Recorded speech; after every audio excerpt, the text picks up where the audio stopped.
Sudah bisa mah, itu bisa. Coba.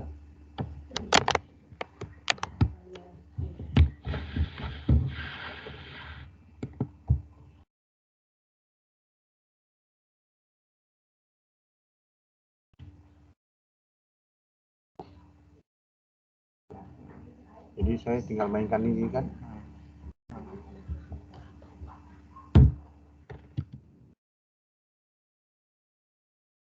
Oh itu kanan kiri, bukan atas bawah. Kalau ke kanan tambah, kalau ke kiri kurang.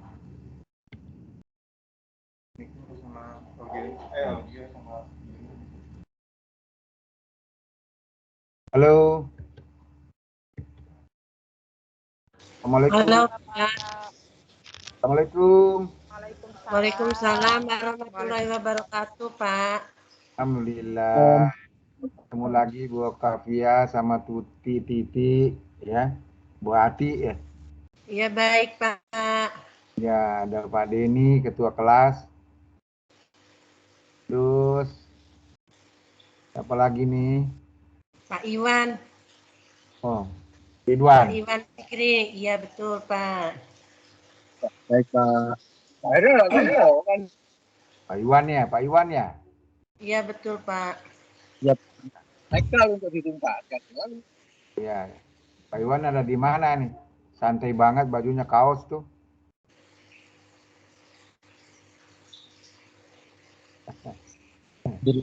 Wah ini Pak, lagi berteduh nih Pak.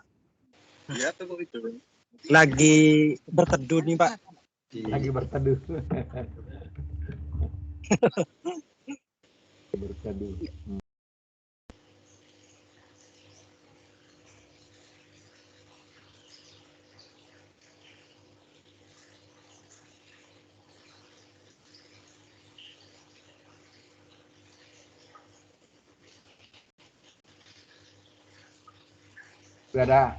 Ada berapa orang nih? Ada 3, Pak. Oh, baru 3 ya? 3, 4, Pak Dean. Ya, kalau sudah nanti ada 5 kita mulailah. Ya. Waktunya 3.15 ya? Ya. Jam 1.15 ya? Sudah diubah jam 1 ya, Pak? Oh, jam 1 ya? Ya. Iya, tadi baru dapat pengumuman. Ya, saya juga dapat jadwal jam 1 gitu. Nah. Setelah ini siapa lagi? Gak ada, Pak, kuliah terakhir. Oh, kuliah terakhir. Ya, tadi sudah padat 2, hari ini 3, kan Bapak yang terakhir. Ya, selalu saya dibuat terakhir tuh Pak Propaiman itu. Artinya mahasiswanya udah ngantuk-ngantuk dah. Tidak, Pak, tidak ngantuk. Tadi pagi sama siapa? Tadi pagi. Sama Pak Mas Wigrantoro sama Putri. Siapa? Yang pertama Pak Mas Wigrantoro. Yang keduanya dengan Putri. Oh, Putri Uni. Ya, betul. Iya. Putri Uni ya. Iya. Iya.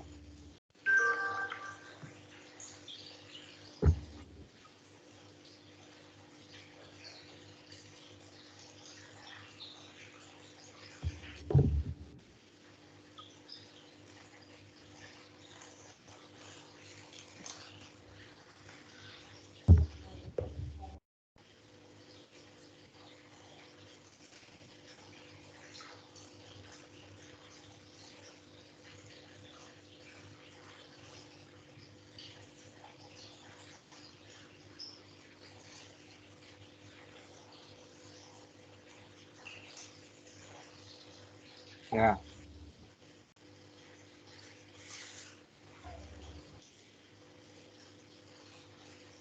Ini kira-kira kalau dibuka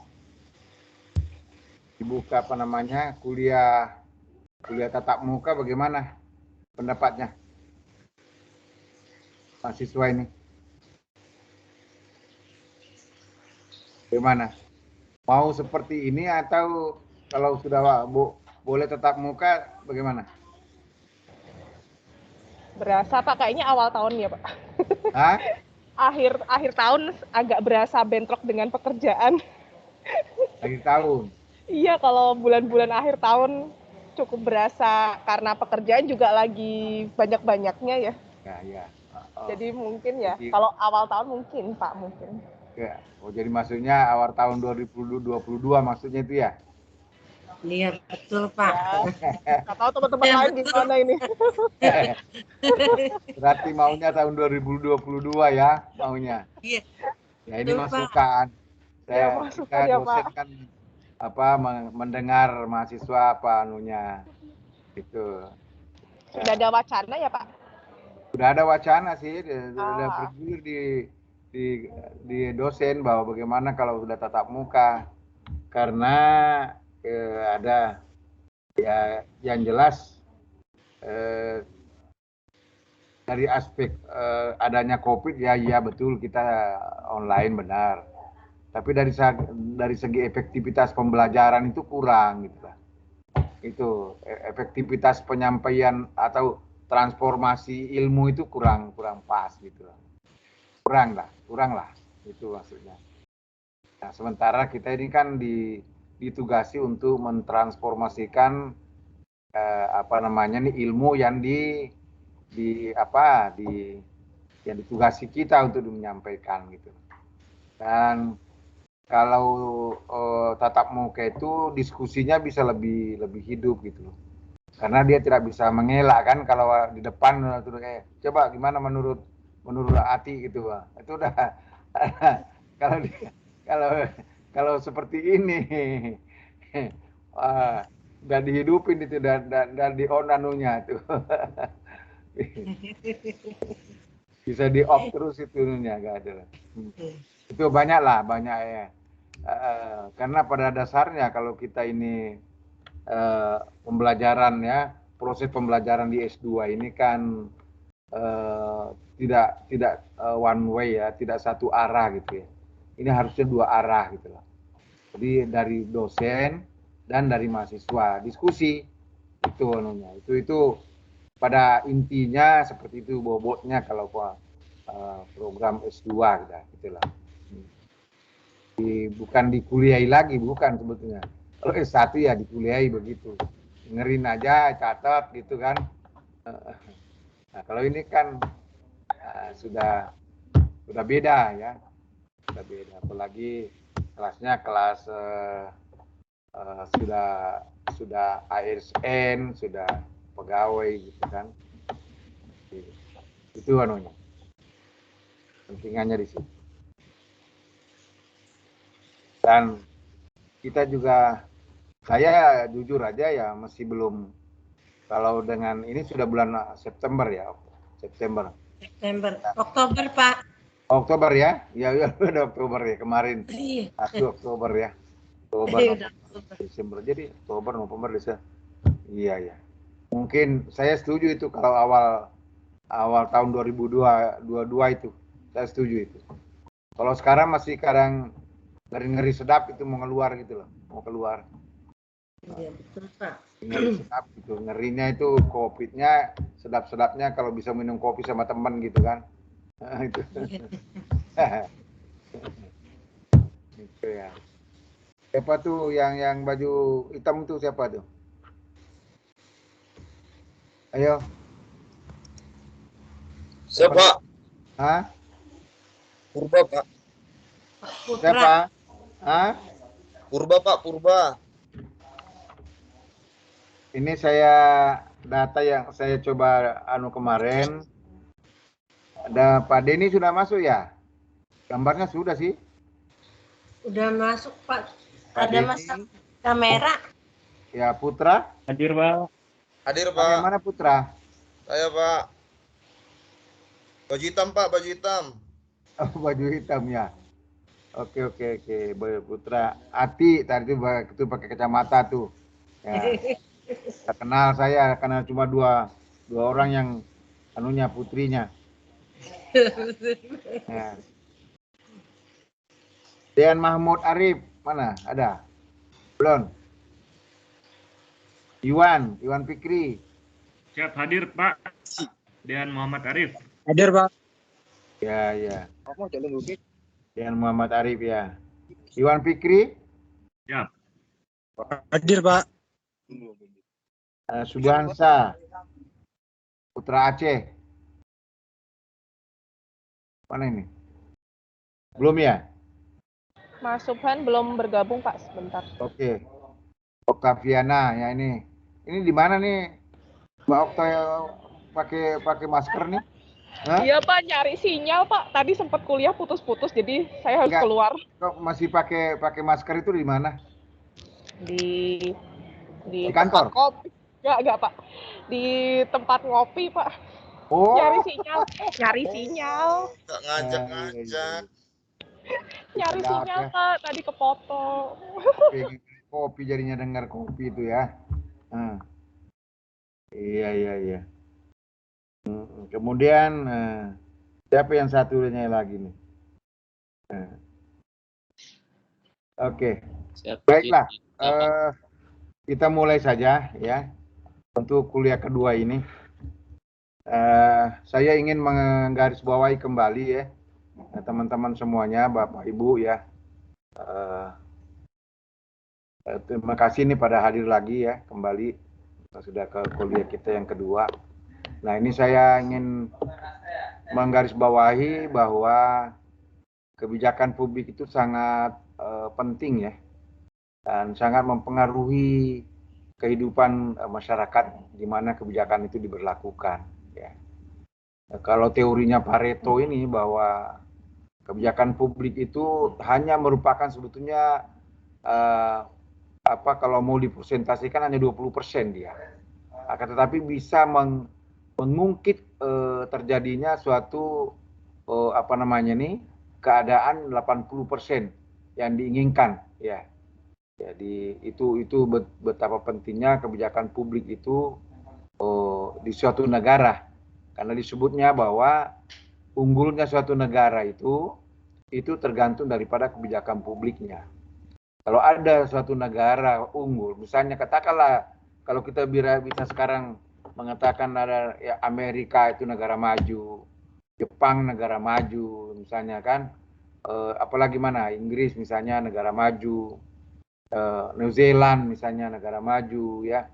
Itu apa? Kenapa disebut itu negara maju? Karena kebijakan publiknya sudah jauh ke depan untuk kepentingan masyarakatnya gitu loh. Jauh unggul dibanding dengan kebijakan publik yang ada di negara-negara yang masih sedang seperti kita ini, masih sedang start ya, masih start terus itu untuk ini. Nah, itu anunya. Jadi betapa pentingnya suatu kebijakan publik itu ya, itu unggul dalam artian bahwa dia mewakili tampil kebijakan ini untuk memberikan memenuhi kepentingan masyarakatnya gitu. Itu tampil untuk memberikan kepentingan. Katakanlah misalnya kebijakan tentang hukum. Nah, hukum ini tampil untuk bisa membela masyarakatnya untuk betul-betul menampilkan keadilan gitu. Itu contoh misalnya. Misalnya kesejahteraan misalnya ya. Kebijakan publik di bidang sosial ya. Di bidang kesejahteraan masyarakat, ini kan ada menterinya, ada kementeriannya gitu misalnya. Ya. Nah itu betul-betul itu berpihak kepada kepentingan dan kesejahteraan masyarakatnya gitu. Jadi saya pernah tapi itu ya mudah-mudahan sudah tidak demikian. Saya yakin tidak ada seperti sekarang. Saya hanya berilustrasi mengingat waktu saya jadi tahun 80 ya, tahun 90-an ya. 90-an 2000 itu. 2000 berarti sudah 20 tahun yang lewat ya. Ya. Itu saya aktif di sebagai ASN ya. Dan saya pernah menjabat itu bagian keperencanaan. Ya. Nah, saya pernah menghitung kepentingan masyarakat karena saya background orang pertanian. Saya coba menghitung kebijakan publik yang menyangkut bantuan kepada petani. Ya, yang terkait dengan bantuan kepada petani. Setelah coba saya hitung itu, ternyata ya itu 80% itu dari bantuan itu jatuh bukan kepada petani. Hanya 20% yang sampai kepada petani. Nah, ini contoh kebijakan publik yang sebetulnya kebijakannya sudah disebut kebijakan untuk pembangunan pertanian, tapi ternyata itu 20 tahun lalu ya, bukan sekarang yang ukurannya ya. Nah, itu saya hanya nih, tapi sampai saat ini juga masih pembangunan pertanian masih ya belum, masih kita impor, masih kita apa gitu kan. Itu kan pertanda bahwa kita sebagai negara agraris ternyata juga belum bisa memenuhi, atau ada kebijakan-kebijakan lain yang merugikan tentang kepentingan pembangunan pertanian. Itu yang tak kalah misalnya kita tuh tidak perlu misalnya impor, ternyata kita impor ini cabai diimpor misalnya kan, bawang merah diimpor, padahal waktu orang masih panen gitu, masyarakatnya masih panen. Ada kebijakan untuk bisa untuk mengimpor.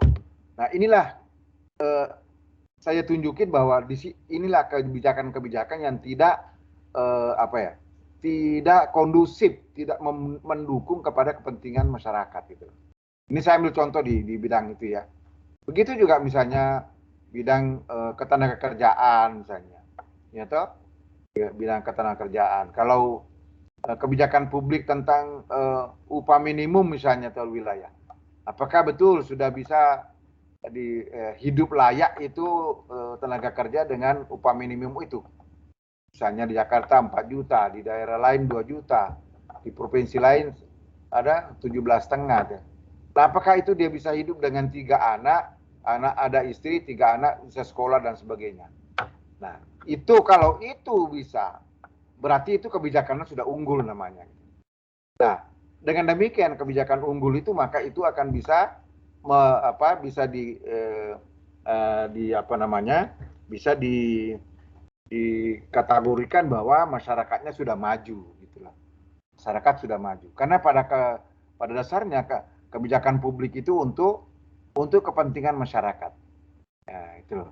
Jadi kita menyusun suatu kebijakan untuk kepentingan masyarakat atau publik itu sendiri. Nah, kita kadang-kadang kan melihat beberapa kali kita bisa melihat bahwa kebijakan publik yang dikeluarkan katakanlah misalnya oleh DPR itu masih dalam rancangan itu sudah banyak yang protes. Keluar untuk disosialisasikan sudah mendapat reaksi daripada masyarakat. Itu artinya apa? Itu artinya bahwa kebijakan publik yang disusun itu, yang direncanakan itu tidak memenuhi kepentingan publik itu sendiri. Ya, tentu kita akan mengatakan bahwa tidak mungkin memenuhi semua kepentingan publik. Iya, betul. Tidak mungkin. Tapi kalau kebanyakan atau mayoritas tidak terpenuhi kepentingannya, itu berarti kebijakannya yang salah. Kebijakannya yang kurang tepat gitu loh. Itu jadi saya sengaja menekankan bagaimana pentingnya namanya kebijakan publik. Nah, itu baru kita berangkat nanti mulai dari analisisnya. Di analisis itu kita harus punya data dan seterusnya, ya. Jadi dengan kita ini masuk dalam analisis kemarin kita udah terangkan gitu ya. Ya. Nah, seperti misalnya kebijakan publik tentang ini, kita sudah ya demokrasi ya, demokrasi kita sudah menghasilkan sistem politik ya yang demokratis katanya, mampu mengembangkan kebijakan publik yang unggul. Itu ya. Dan ini adalah outputnya adalah untuk paling utamanya adalah sistem politik dalam bentuk kebijakan publik. Ya, itu misalnya katakanlah pemilu dan seterusnya kan, ya pilkada dan seterusnya itu. Nah, itulah output daripada kebijakan publik itu dalam bentuk real dari politik. Tapi apakah itu yang diinginkan oleh masyarakat? Tidak, ya. Itu jawabannya adalah tidak. Yang diinginkan oleh masyarakat bahwa kebijakan publik yang disampaikan itu kepada masyarakat, apakah itu pemilu, apakah itu apa, itu betul-betul membawa kepentingan ya, membawa kepentingan oleh dari masyarakat banyak itu sendiri gitu loh. Ya. Jadi ya, saya sengaja mencoba mengulang ini bahwa kebijakan publik itu sangat penting bagi suatu negara, seperti negara kita ini, ya. Jadi Anda dimanapun berada, cobalah kebijakan-kebijakan yang disusun itu, coba diorientasikan kepada tujuan. Diorientasikan kepada tujuannya. Apa tujuannya? Karena kebijakan publik itu harus didefinisikan dulu tujuannya untuk apa. Nah, kalau tadi saya mengatakan kebijakan publik di bidang pertanian misalnya, ya tentu saja tujuannya untuk kesejahteraan petani, satu. Yang kedua untuk memenuhi kebutuhan kebutuhan produksi pangan untuk bangsa Indonesia yang jumlahnya 270 juta ini. Itu. Nah, itu tujuannya.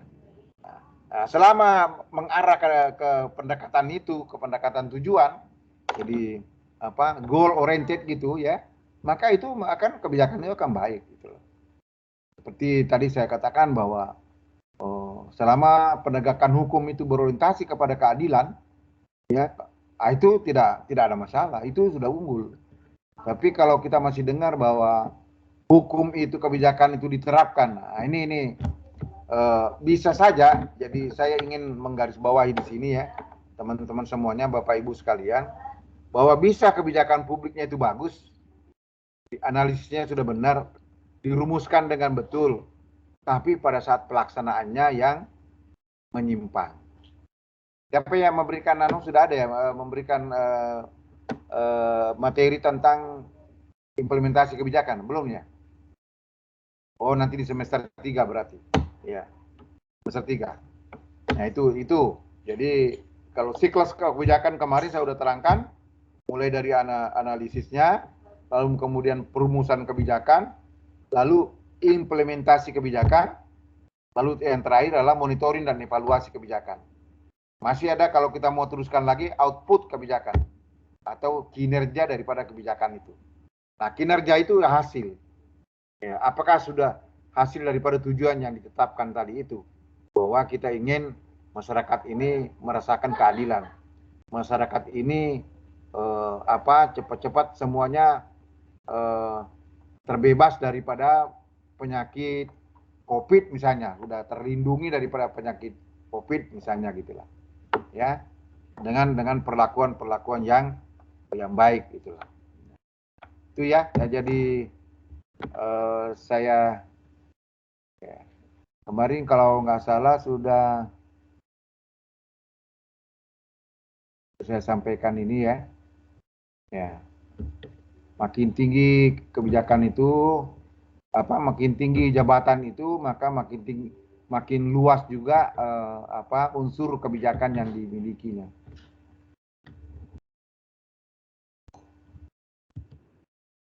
Ya, ini siklus tematik kemarin ya. Jadi dimulai daripada isu-isu atau masalah publik ya.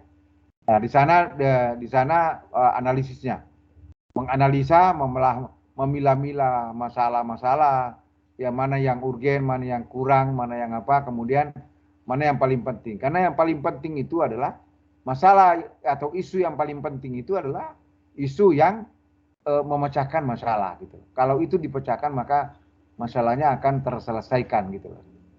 Kemarin kalau nggak salah saya contohkan misalnya ada masalah kepadatan lalu lintas misalnya. Ini masalahnya apa? Orang macet ya, berjam-jam di jalanan, terlambat sampai di kantor. Ini masalah semua kan? Terlambat sampai di kantor, terlambat penyelesaian tugas dan seterusnya. Ya, menyebabkan pemborosan dan sebagainya. Nah, tapi coba dilihat apa masalahnya kepadatan lalu lintas itu. Di situ ada isu-isu, ada masalah-masalah yang harus dianalisis. Apa masalah misalnya? Oh, jalannya sempit. Itu masalahnya. Bisa jadi begitu.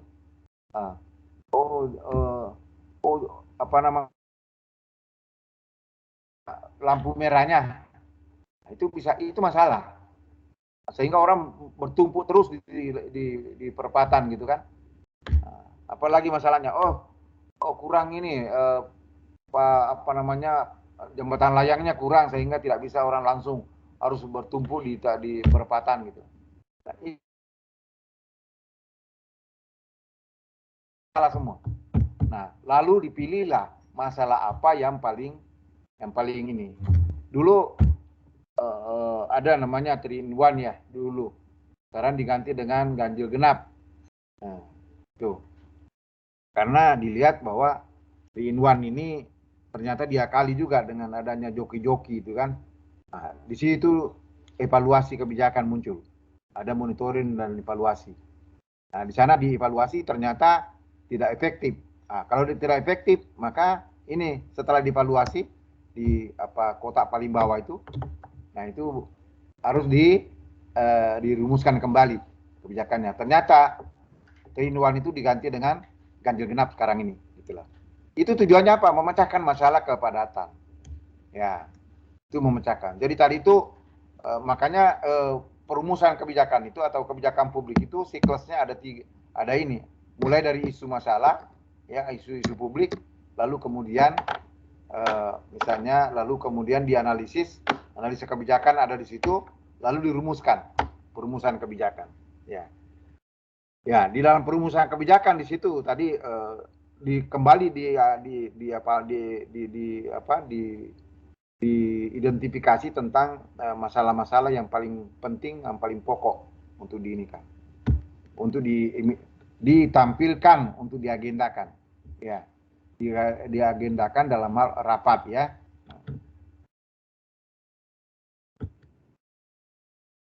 Oke,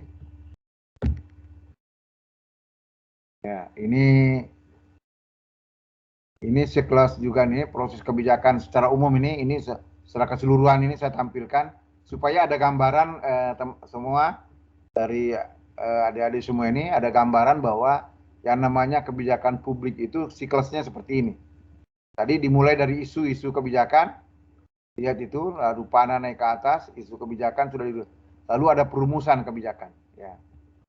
Nah, setelah dirumuskan, diimplementasikan, panahnya ke kanan itu, diimplementasikan, lalu kemudian pada saat itu ya ada kinerja kebijakan. Itu kinerja, jadi ada itu. Nah, pada saat sebelum muncul kinerja kebijakan harus dilakukan evaluasi dan monitoring kebijakan itu. Itu yang datang panahnya dari atas. Dan ini evaluasi, monitoring evaluasi ini tidak hanya pada kebiasaan kita hanya dilakukan pada saat implementasi kebijakan. Padahal itu tidak.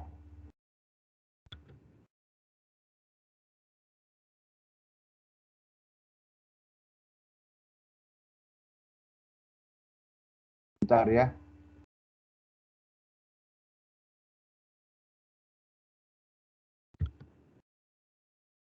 Ya. Ini dia kembali ya. Jadi monitoring dan evaluasi itu kita lakukan itu bukan hanya pada saat pelaksanaan kebijakan itu. Itu dievaluasi itu mulai dari perumusannya itu. Coba lihat panah dari atas itu. Dari perumusan itu dimulai. Nah, dari perumusan. Apakah udah betul? Jadi kurang pas kalau kita itu ada bagian monitoring evaluasi melakukan kegiatannya itu pada akhir tahun itu tidak pas. Jadi nanti itu kalau ada kesalahan pelaksanaan kegiatan atau pelaksanaan kebijakan itu, maka tidak sempat memperbaiki dari awal gitu ya. Jadi di akhirnya itu sudah tidak bermanfaat lagi, kurang. Nah, memang bisa saja diusulkan untuk direvisi, tapi tidak pada saat pelaksanaan tadi itu harusnya dilakukan evaluasi gitu. Ya, sehingga dalam hal perumusan kebijakan maupun pelaksanaan peristiwa di monitoring itu bisa kita tahu ada kelemahan-kelemahan daripada yang kebijakan ini, sehingga kita bisa memperbaikinya. Ya, ya, ya. Oke. Sampai sini ada yang kita diskusikan, monggo. Silakan. Izin Bapak. Monggo silakan. Nah,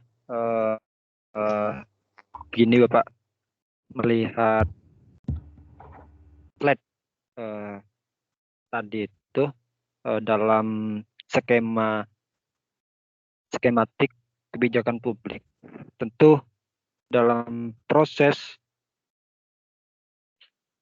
mengimplementasikan kebijakan publik di zaman sekarang itu kan harus ada perubahan kebijakan, implementasi kebijakan, serta evaluasi kebijakan.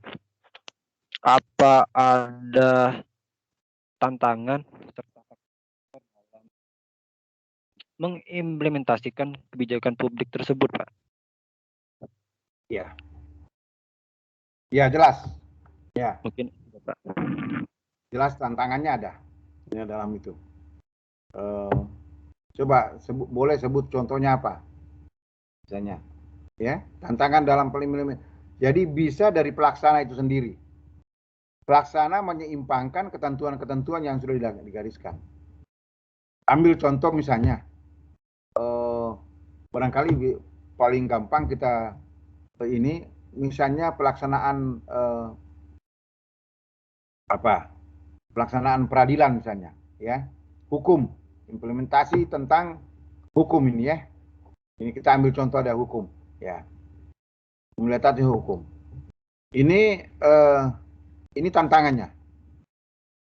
Koruptor, ya, dengan pencuri ayam itu beratnya tidak imbang gitu, hukumannya. Itu. Jadi ada istilah yang mengatakan bahwa hukum ini tumpul ke atas, tajam ke bawah. Biasa dengar itu? Betul, Pak. Ah, itu. Betul, Pak. Pernah dengar, Pak. Ya, itu. Jadi itulah, itu artinya ada tantangan di situ dalam pelaksanaan. Dalam pelaksanaannya ada tantangan. Siapa yang menjadi apa namanya, penghambat itu? Itu pelaksana hukum itu sendiri. Kenapa bisa orang yang curi ayam dengan orang koruptor bermiliar, bertriliunan itu tidak berimbang anunya, hukumannya gitu. Nah, itu ya, jelas ya, tantangannya jelas. Yang pertama adalah pelaksana. Itu yang jelas. Pelaksana kebijakan itu yang jelas pertama tantangannya. Nah, makanya di dalam melaksanakan implementasi kebijakan itu harus berkomitmen terhadap tujuan kebijakan itu. Harus punya komitmen kuat terhadap kebijakan itu. Itulah. Jadi kalau tujuannya memang ke barat ya jangan dibawa ke timur gitu kan. Kalau tujuannya gitu, itulah. Ini. Jadi yang pertama saya jawab bahwa itu pelaksana yang pertama tantangannya. Yang kedua, masyarakat. Masyarakat juga bisa saja menjadi tantangan karena mereka tidak mendukung tentang tujuan daripada itu. Tujuan daripada kebijakan itu. Contoh, saya ambil contoh lain. Kita mau melebarkan jalan. Ya, melebarkan jalan. Ya orang nggak mau, yang punya tanah itu nggak mau melepas jalannya, walaupun dia mau dibeli ini sekian. Nah, kalaupun dilepaskan lagi, isinya harganya cuman 1 juta satu meternya, ya dia sengaja karena mau nggak mau ini orang pemerintah akan beli nih karena dia mau lewati jalan tol dan seterusnya. Ini jualah 5 juta, 10 juta gitu kan. Itu tantangan dari masyarakat. Itu. Ada lagi tantangan lihatnya. Sudah tahu bahwa mau lewat di situ tol. Semua ada cukong yang pergi membebaskan tanah semua ke sana dulu. Bebasin harganya cuma 500.000 per meter. Nah, begitu sudah mau dibebaskan, cukong inilah yang menjual kepada yang pelaksana kegiatan ini, pembuatan jalan tadi ini, tol ini menjadi berlipat-lipat kali gitu. Ini semua tantangan. Ini semua tantangan. Jadi banyak tantangan di dalam. Oleh karena itu yang terutama sekali kita sebagai pelaksana kebijakan itu harus bisa konsisten, harus kita bisa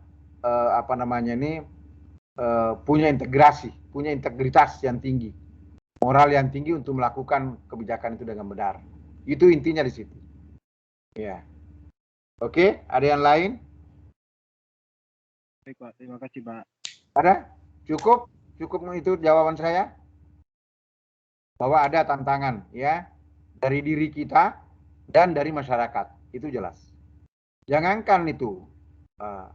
Itu pada saat implementasi ya, pada saat dilakukan. Pada saat dirumuskan kebijakan itu saja, itu sudah tantangannya juga sudah muncul banyak. Ambil contoh umpama ya. Contoh ini perumusan kebijakan nih, belum jadi kebijakan. Baru mau dirumuskan ya. Ya. Sudah Pak, partai politik A maunya begini. Partai politik B, politik C, politik apa, semua berbeda-beda kemauannya. Dan itu ada keinginan tertentu mereka yang tidak berorientasi kepada kepentingan kebijakan itu sendiri, tapi berorientasi kepada kepentingan kelompoknya. Nah, itu juga tantangan. Jadi bukan hanya diimplementasi pada saat perumusan, ya mau mengeluarkan kebijakan itu sebagai kebijakan publik, di situ juga sudah banyak tantangannya gitu. Gitu. Kita bisa lihat kan, di sana ada biasanya kalau seperti itu ya udah ada semacam lobby, ada semacam lobby lah ya, diskors dulu rapatnya DPR ini, lobby lagi. Gimana kalau begini, gimana kalau begini? Karena masing-masing punya. Nah itulah punya kepentingan. Maka itulah sebabnya ya itu sebabnya kebijakan publik itu disebut syarat dengan intervensi kepentingan. Ada kepentingan. Oleh karena itu yang saya ulangi kembali bahwa yang paling penting di sini adalah bahwa bagaimana aktor-aktor kebijakan itu berkomitmen tinggi, punya moral yang tinggi untuk kepentingan berorientasi kepada tujuan publik itu, kebijakan itu sendiri. Itu intinya di situ. Jadi kalau teman-teman semua ini jadi pejabat publik, ya harusnya kembali kepada tujuan yang benar. Tujuannya dulu. Kalau tujuan dulu ya nih. Oleh karena itu, setiap kebijakan publik harus berorientasi kepada tujuan dulu. Nah, pada saat pelaksanaan baru dievaluasi itu bahwa apakah betul sudah menuju kepada tujuan itu. Ya, oke. Oke. Ada yang lain? Kalau tidak ada kita lanjut ya. Ya. Nah, kebijakan publik ini ada 3 kegiatan pokok berkenaan dengan itu skema tadi itu ya. Skema tadi itu ada perumusan kebijakan, implementasi kebijakan, ada evaluasi, dan kemudian revisi kebijakan. Ya, tadi saya cerita revisi itu di ini. Pada saat tadi itu ada 3-in-1 dengan ini ya, dengan ganjil genap, itu jelas itu revisi. Ya. Itu juga tantangannya, coba bayangkan. Kita tergenang air terus banyak ya. Kita kan banjir terus dari sana, dari Bogor sana. Ya, mau menertibkan orang-orang yang ada di atas kali itu ya susah kan. Itu tantangan masyarakat itu. Yang sudah terbiasa di atas kali di rumahnya. Nah, tapi kebijakan publik, kalau itu untuk kepentingan publik, maka harus jalan.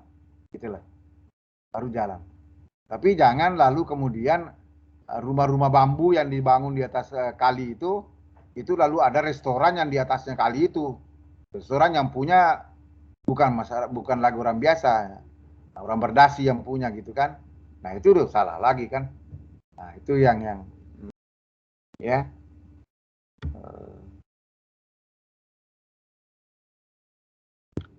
Itu tadi ini ya.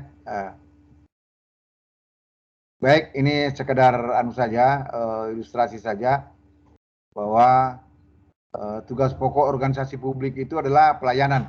Kita sebagai ASN itu memberikan pelayanan ya. Kemudian tugas pembangunan, ya. Kemudian tugas pemberdayaan.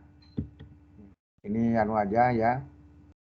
efektivitas kebijakan publik, ya. Ini efektif, ini ada efisien dan seterusnya, ya. Nah, ini wilayah-wilayah kebijakan publik, coba kita lihat hampir semuanya kehidupannya, ya. Sesuai dengan ya, itu ada public interest, kepentingan publik sendiri, di opini publik, barang-barang publik, ya.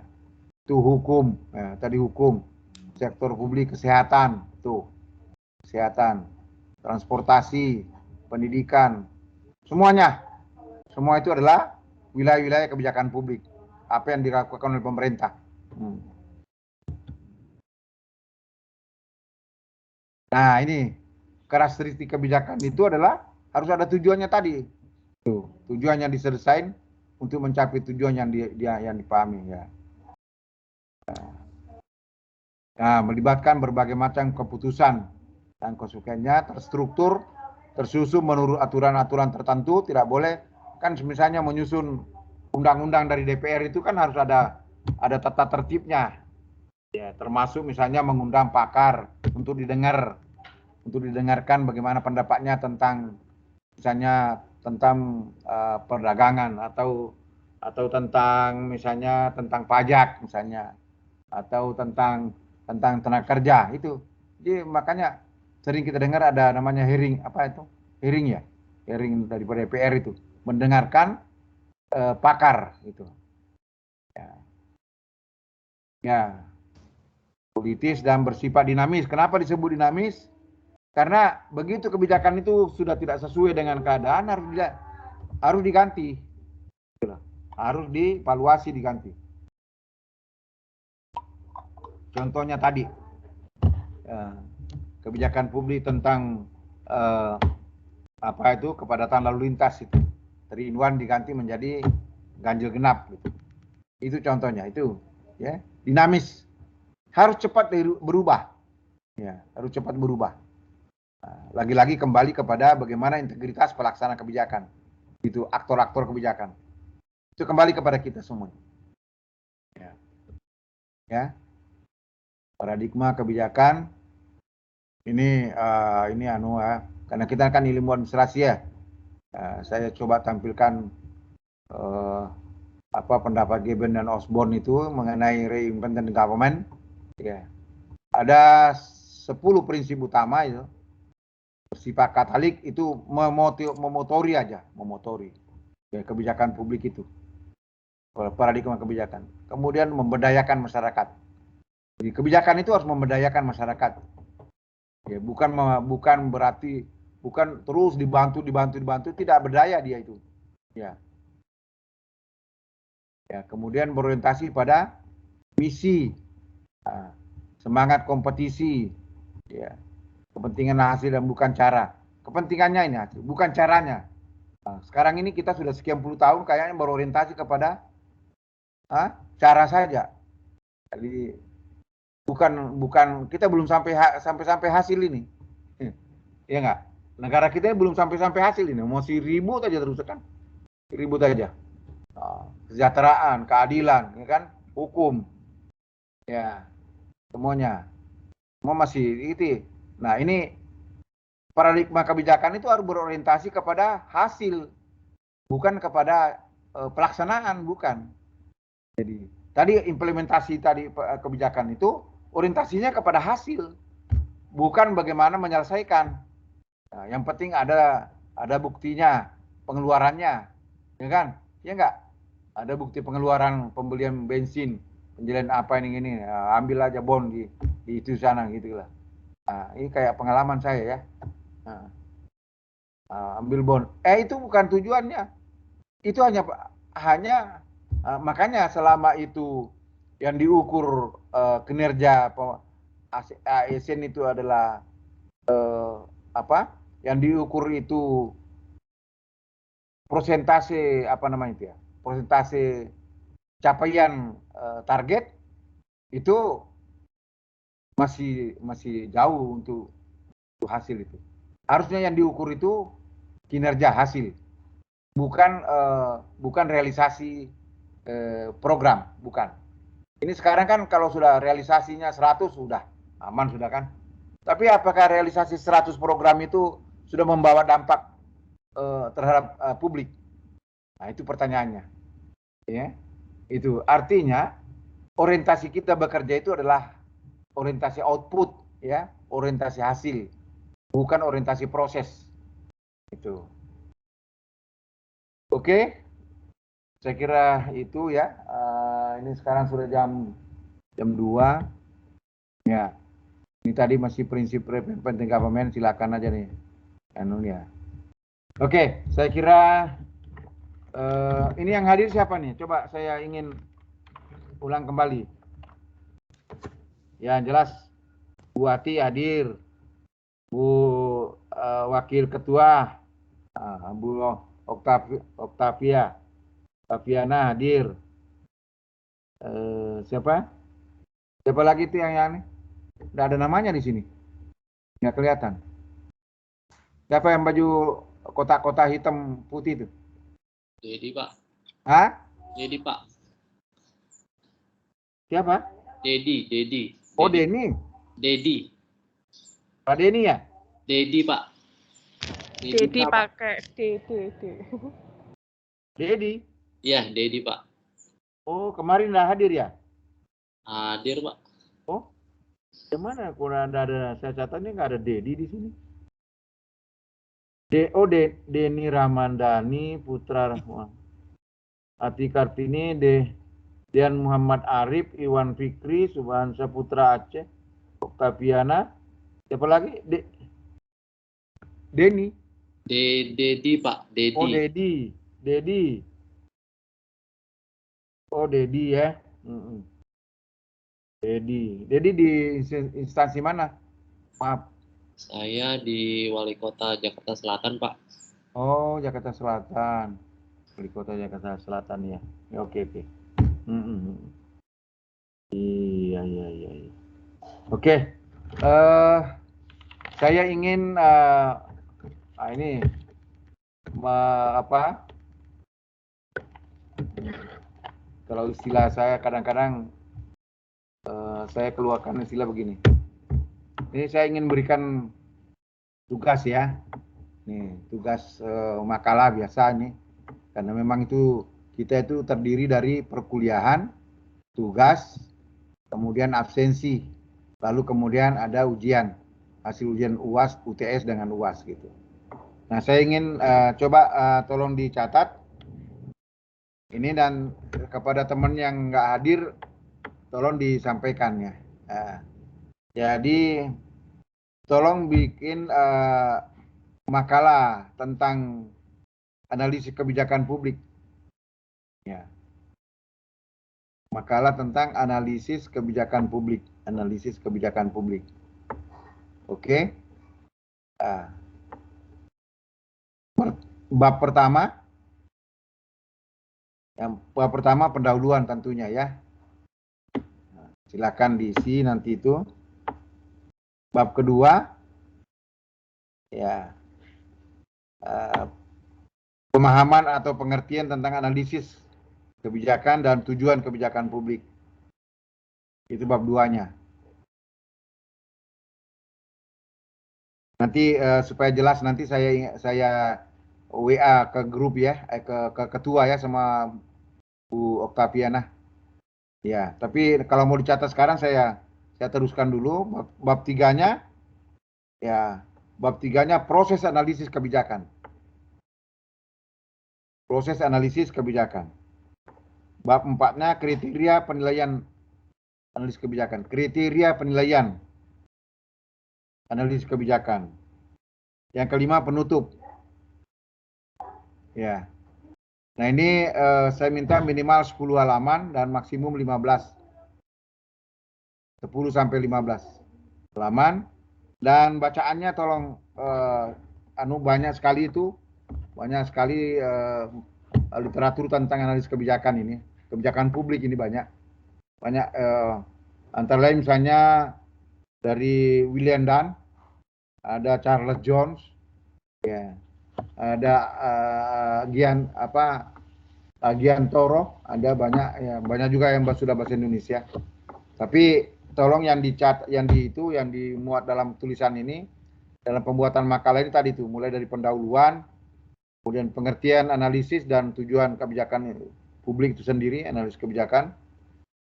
Kemudian proses analisis, ya, ada prosesnya, tahapan-tahapannya, lalu kriteria penilaiannya, dan yang terakhir adalah penutup. Ya. Itu saya berharap minggu depan, Sabtu depan ya, Sabtu depan sudah bisa menyampaikan masing-masing. Ya, ya itu. Ya, jelas ya. Tolong disampaikan ke temannya, nanti juga saya WA ini. Dan ini mata kuliah saya sudah ada di tangan, sudah materi saya ini sudah ada. Sudah di MS Team ya Pak? Sudah di Bapak sudah upload kan ya? Sudah dikompilasi sih. Iya. Di Google Drive kami. Oke. Ya. Kemudian nanti juga saya bisa kembali biar ya. Itu barangkali kalau ini cukup ya, nanti saya perjelas dalam WA ke Mbak Okta ya, mengenai ini. Ada 5 bab ya. Nanti langsung di-share ke teman-temannya, dan minggu depan sudah dikirim ke saya PDF sebelum Sabtu. Lalu Sabtunya kita presentasi ya, masing-masing presentasi ya 5 menitan lah intinya, tapi hasilnya itu 10-15 halaman itu disampaikan ke saya melalui aja, PDF aja lah. Nah, kalau ada ada misalnya bahan PowerPoint-nya ya bagus lagi, saya lebih senang lagi kalau disampaikan dengan materi PowerPoint aja kan. Jadi sudah jelas, cuma 1-2 slide, 3 slide sudah bisa. Nah, ini apalah tugas dari dan ini memang diwajibkan setiap dosen itu memberikan penugasan tugas-tugas begini agar supaya karena sangat terbatas apa yang disampaikan itu oleh dosen, sangat terbatas. Tapi kalau kalian membuka dan mencari sendiri literatur dan lalu kemudian ditulis, itu akan lebih bermakna dan lebih dipahami sebetulnya substansi dari yang mata kuliah disampaikan. Ya, oke. Saya kira itu saja. Kita lebih awal mengakhiri ini karena saya setelah ini masih ada waktu saya untuk jam berikutnya ada kelas lain. Jadi, saya ucapkan terima kasih, sampaikan terima kasih kepada semuanya yang sudah hadir, dan mudah-mudahan kita semua diberi sehat sampai ke depan ya, insya Allah bisa ketemu lagi dalam keadaan sehat walafiat dan bisa presentasi masing-masing ya. Mohon maaf kalau ada hal-hal yang kurang pas dari saya ya, dan terima kasih sekali lagi. Salam sehat ya, sampai ketemu insya Allah. Assalamualaikum warahmatullahi wabarakatuh. Selamat sore. Waalaikumsalam warahmatullahi wabarakatuh. Waalaikumsalam warahmatullahi wabarakatuh. Terima kasih Pak. Ya, sama-sama. Ya. Jadi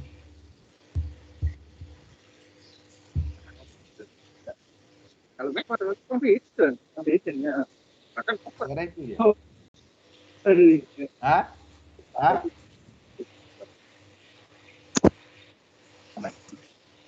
Oh iya, alasan saya mana? Ini daftar.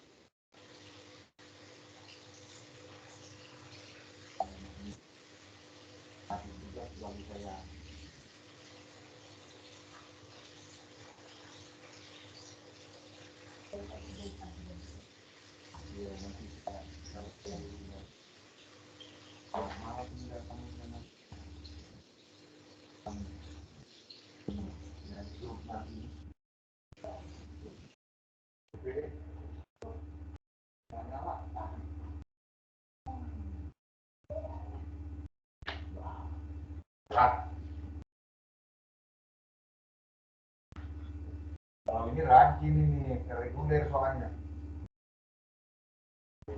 Ada kelasnya, dia masih kelas tapi karena COVID jadi nggak bisa.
Kan gara-gara simpatisan Golkar yang pada waktu nggak ditampung. Salah. Wah, Akbar loh. Akbar Tanjung. Itu Akbar Tanjung itu. Ada oposisi akhirnya merapat nang Demokrat. Nah, kok yo golongane reporter TVRI ngomong Papua itu ya. Coba kader Demokrat yang saiki nang Muldoko iki. Nang Muldoko Max Pakua. Itu militan Golkar ya. Militan. Max Pakua. Iya. Terus apa meneh Hasan ini kau. Terus apa rada tuwek bojone nom tapi. Apa itu? Ya itu juga orang Golkar punya. Itu balik Golkar nang PDI tidak iso. Begitu sebaliknya. Untuk berkoalisasi. Ya, Menyeberang, ada anggota saling menyeberang. Itu ya,